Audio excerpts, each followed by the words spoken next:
நம்ம ஜெபித்து பாஸ்டர் இடத்துல நான் கொடுக்க போகிறேன். Before I hand over the mic to pastor, we're going to pray together for something that's heartbreaking. எல்லாருக்கும் நன்றாக தெரியும் அருமையான pastor John Jebaraj. All of you are aware of Pastor John Jebraj. இன்றைக்கு காலையில அவரை வந்து போலீஸ் அரெஸ்ட் பண்ணியிருக்காங்க, நியூஸ்ல நம்ம பார்த்தோம். So you might have seen in the news this morning he has been arrested.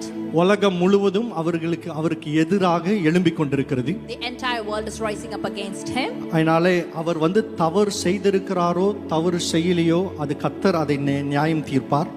It is not our business to wonder whether he's done right or wrong. It's up to the Lord. ஆனால் அவருடைய பாடல்கள் மூலமாக அநேகர்கள் ஆசீர்வதிக்கப்பட்டிருக்கிறார்கள், தொடப்பட்டிருக்கிறார்கள். But so many people have been touched by his wonderful songs. ஒரு விபச்சாரி இயேசுவின் இடத்திலே கடந்து வரும் பொழுது எல்லாரும் கல்லெறியறதற்கு கல்லை எடுத்தாங்க. ஆனா இயேசு